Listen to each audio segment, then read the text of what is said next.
And welcome, it's Dan. Hope you're well today. So in today's podcast show, I'm going to talk about why attention is going to be the currency for 2026. And it seems obvious to me that that's what's coming. The amount of attention that you now need to garner in your business just to stand out a little bit is significant. And we've definitely been working on that in 2025, and we'll be continuing to work with that in 2026. But I want to, in this session, just go through why that is so much more important in 2026 than it has been in all the previous years. And I can give you some really good examples going back years and years ago. So if you take like Kim Kardashian, she was absolutely one of the first ones to garner that attention and turn it into billionaire status. If you look at Keeping Up with the Kardashians, I mean, how long has that been going for? How many seasons? And then you got things like Beverly Hills Housewives, Selling Sunset, Selling Manhattan with Sirhan, which is very good, by the way. Very interesting that all of this is about attention. And what they've managed to do is take that attention off of social media and put it onto a main platform like Netflix or Amazon Prime and so on. And whilst you or I probably haven't got the opportunity to do that, we can certainly still gather attention on social media, on things like podcast shows and that kind of thing, getting interviewed on other people's podcasts. And that attention is absolutely valuable, because if somebody actually knows who you are before you walk in a room, when you walk in the room, they'll come up and speak to you. It just makes everything so much easier. And having that attention and creating that attention. Now, of course, there is the right kind of attention and then there's wrong kind of attention. I did a post yesterday about Andrew Tate, because he got punched in the face quite a few times, which is always fun. And then he got punched through one of the ropes in the boxing ring, which I quite enjoyed. I don't really like the guy. I think 80% of what he says is probably okay. The other 10-20% is just utterly dreadful. And a lot of young men are watching the other 80% and then thinking the other 10 or 20% is acceptable. So I don't like that kind of thing. But one thing I did notice in yesterday's post was that I wrote something quite long, and I put a video up of him being punched through the ropes in the boxing ring, and it got a lot of traction, got a lot of views. And then the previous day we did one for Jake Paul, because he got punched in the face so hard, in fact, it broke his jaw in 2 places. I actually quite like Jake Paul. I don't have any issues with him. He hasn't got the same misogynistic traits as Andrew Tate, it seems. But a lot of people don't like him. They don't like the fact he's a YouTuber. And actually, he's a really good example of a YouTuber that's come off YouTube. And people are saying, oh, it's ruining boxing. And yeah, okay, let's ask a couple of professional boxers. How much money have you made in boxing? Have you made 90 million in one match? No, well, shut the fuck up then, right? It's like, I understand the purists for boxing absolutely hate it. But all those people who aren't purists in boxing, I've done a little bit of boxing in my time, but I'm definitely not a purist. I've done some glove work and that kind of thing, some sparring, loads of fun, right? But like most people, I also don't like getting punched in the face. So it's not my cup of tea. But did I watch the fight on Netflix? Yes, I did. When I woke up the next morning, I actually didn't go to CrossFit and watch the fight because I thought that would be quite a lot of fun, which it was, by the way. But he garnered how much attention? How many people were watching the Jake Paul fight? Just on me talking about what I thought about the Jake Paul fight, got like 1,500 views just on Facebook, another couple of thousand on YouTube and Twitter and all these other locations that we go to. And also, that's then me getting attention based on other people's content, effectively, or lives and that kind of thing as well. Little clue there as to what you could be doing in your business as well. Like, one of the hardest things is if you just go live and nobody watches, and you create the little shorts and you're not getting massive amount of views on those. That's really disheartening. I've been there. It's really challenging. You talk about other people's stuff, or you invite somebody else onto a podcast so that they share your content with their followers. Now you're starting to get some traction on that attention, effectively, and that's exactly what you've got to do. Attention is going to be the currency for 2026. The amount of reach that you get, the amount of impressions that you get, the amount of comments. Now, I'm not big on comments, by the way. I'm not fussed. If nobody comments on my stuff, I don't mind. In my mind, I just want people to see me when they're scrolling. God, that guy's everywhere. And then eventually they will stop and they will listen to what you're saying. And as long as what you're saying is of use or is of importance of some kind, I think you'll do okay. But There's nothing like getting those comments and the impressions and the views as well. And we call that reach effectively. How many people are you reaching with your content? You take Jake Paul on Netflix, I don't know how many, like 500 million, right? I'm just chucking numbers out. I have no idea how many people watch the Jake Paul fight. Should we ask Google how many people watched the Netflix Jake Paul fight? See what it says. 108 million. 108 million. They tuned in live, by the way. It was the most streamed sporting event. That is bonkers. I didn't realize that. I mean, there were 73,000 people, 72,000 people in in the stadium at the AT&T Stadium in Arlington. That's just phenomenal. An estimated 74 million live viewers. All right, it's estimated. How many people watched it the next day or the next couple of days? How many people have seen it on social media? You've got to be talking 500 million people, right? Attention, that's where you're going to get views and engagement and people talking and so on.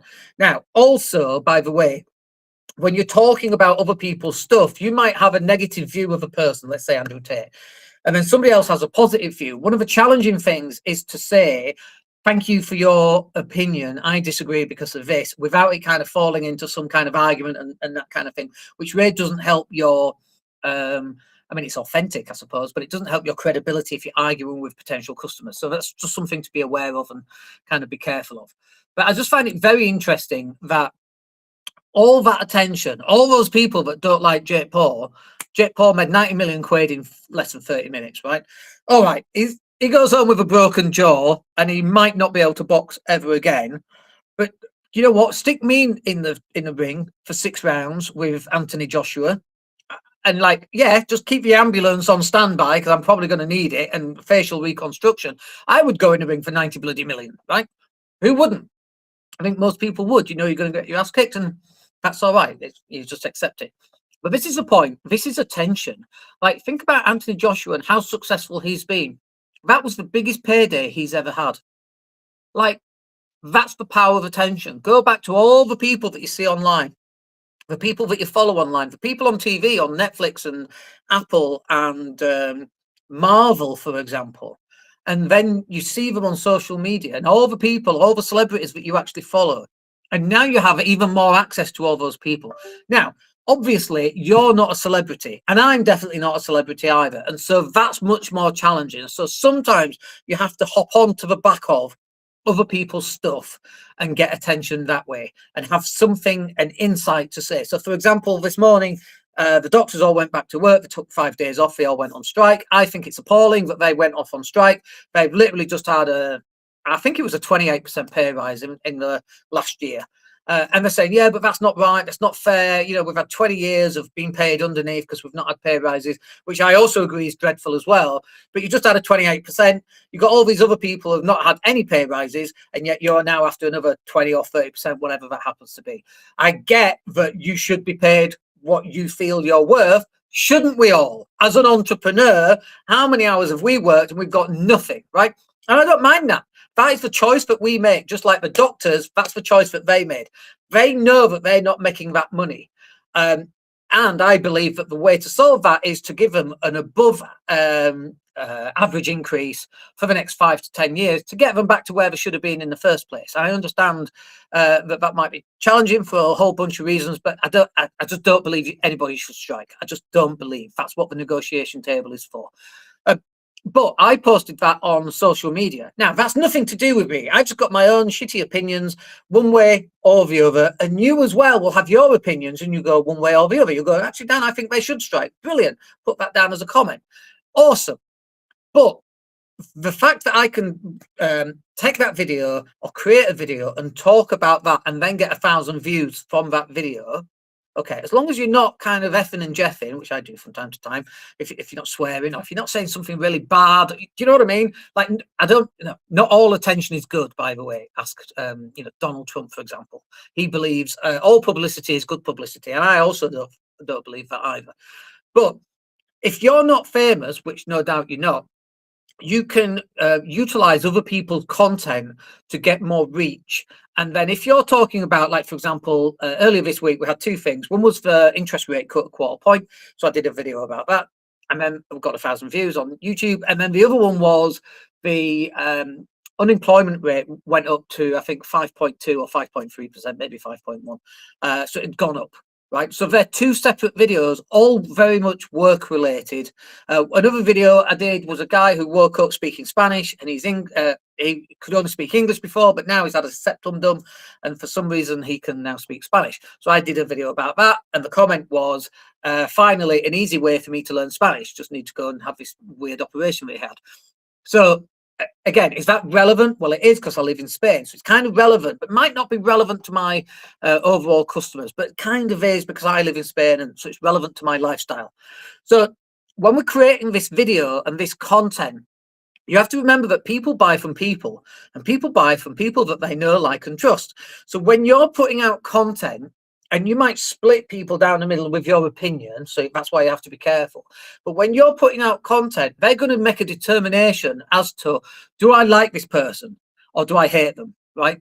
And ideally, you want more people to like you. I would imagine, all things being equal, that's probably a good thing to do. But you're never going to be able to please anybody, and you shouldn't please everybody.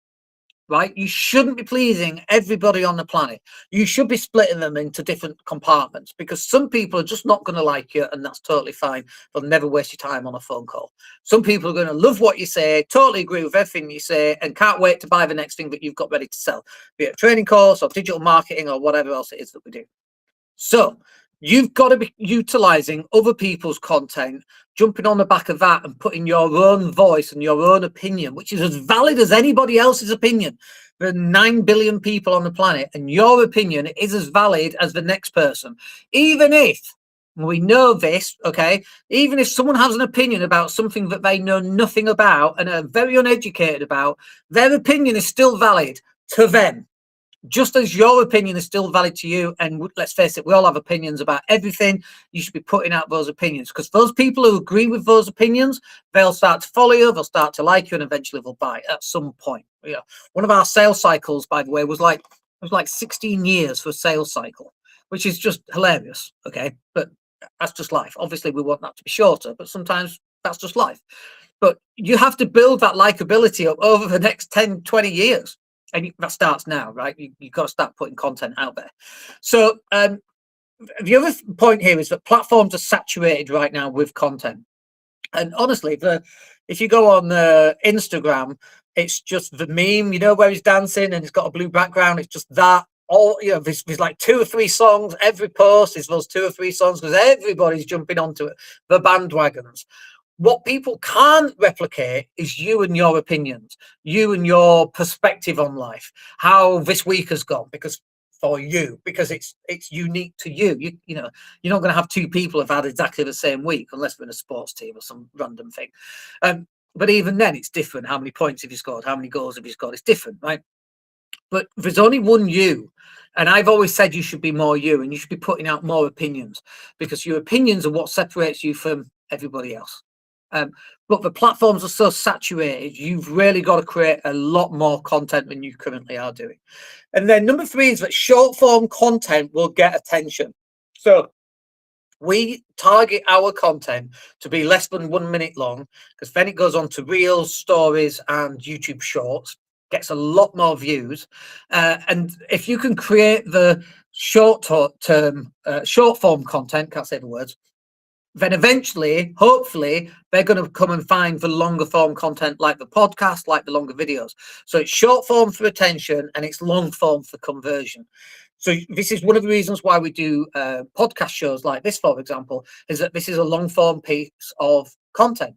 And because it's a long form piece of content, people will deep dive into this while they're walking the dog. I walked the dog on the beach this morning listening to a podcast. That's what other people do. They listen to you in the drive to work and on the drive home. 15 minutes there, 15 minutes back, whatever it's going to be, maybe even fit in 2 podcasts. So you need long form content, because that's where people are going to deep dive. But it's the short form content that actually gets the click, gets the attention, gets you noticed. And also in 2026, if you think about this year and last year, and all the years previous, the amount of trust in society right now is increasingly less and less and less as time moves forward. And as we go into 2026, trust is gone. Right. So you've got to be building trust. And the way that you build trust is your face on camera, doing short form video, doing long form video, putting your opinions out. And again, as long as you're not kind of some mad axe murderer and you've got really random opinions, which, by the way, I do have random opinions about all sorts. And I definitely do split the opinion sometimes. But what I found, the more I split the opinion, the more sales we close. The more I just try and fit in and be like everybody else and just be normal. No, we don't close sales with that. People want you to be different. They want to align to you. We've even had people email, Dan, you've not done a podcast for a while. I miss your voice. I'm like, oh my gosh, it's just bizarre, right? But trust is going to beat algorithms in 2026 because you're going to get the same people watching your stuff over and over and over again. And then the other angle here is that you need to own your content. Because if you're putting something out in fact, I saw a guy yesterday, he's got a YouTube channel, like millions of views, hundreds of thousands of subscribers, gone. Because he doesn't own that race course. You have to own your content. Now, you're never going to own YouTube and Facebook, and you should be posting on there, but you should also be taking that and putting it on your website, putting it onto iTunes and Spotify and Amazon and all those other areas, because and into your email list as well, by the way. Like, you own your email list. All right, Active Campaign can go bust, and you should hopefully have backups of the data and all that stuff as well, right?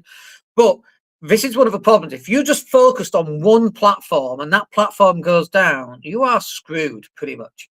So you've got to move your content onto all the different platforms, including email, including your WordPress website, and so on. And so the real opportunity here is for you to stand out. Excuse me. Because if you can stand out, you're going to close business at some point.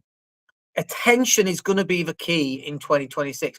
You've got to be able to stand out above everybody else, above all the noise, above the Netflix and the Jake Paul fights, above Pluribus on Apple, above Christmas and Christmas song number ones, above all that other noise that's out there. And the only way to do it is for you to get attention. I actually said to a guy this morning, it's one of my coaching clients, and I said, do you know what? If I have to run up and down the street naked, covered in jam and feathers, I would do it. All right, you can relax. I'm not going to do that. But you know what I mean? Like, the level of attention that you now need to get is enormous, and it is an ongoing thing, and it is a challenging thing that you also have to do. It's not easy. It is time consuming. And obviously that's where we help, because we have the growth engine and all of that content creation stuff that we can help you with. We schedule it all for you and so on. But you don't need us to do that. You can do it yourself. It's just time consuming. Sometimes it's difficult and so on. What you do need, however, is you need to go and get it done. All right. I hope you find that useful. We'll catch up with you in the next